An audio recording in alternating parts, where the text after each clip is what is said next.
cumpleaños feliz.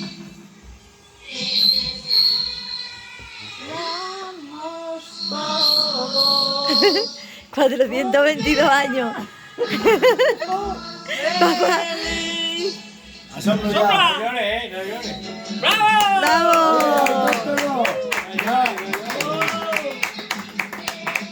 Tienes que aprender a sumar. 22. Y para llegar a tener esta edad hay que beber leche de chiva. Leche de chiva. Por España, jarro. Ay. Que diga unas palabras. No caes. Esto no cae. Los directos son los que tienen que ser. Dale atrás de la culera. Así. No, cuando estás empinado, dale atrás. Así. ¡Hostia! Ahí va. Chiva. Licor de chiva. Veranda. Licor de chiva verata para llegar a los 422 años. Una palabra, una palabrita. Bueno, Con el micrófono os voy a decir que nada, para llegar a esta edad hay que conservarse bien, comer productos naturales, ser de campo y punto y pelota. Y beber zumo de chiva. Esto es fundamental. Y por si fo y por si fa.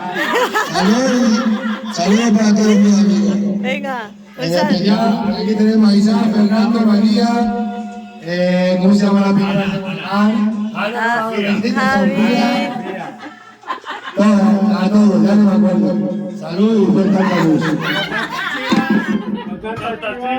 Es que te pones nervioso. Con el micrófono te me pongo nervioso. Y la que graba. Ostras, me pongo nervioso y se me olvidan los nombres. La mejor. Esta es la mejor, la mujer. A ver si me caso. Que se bese. He tenido 3 hijos.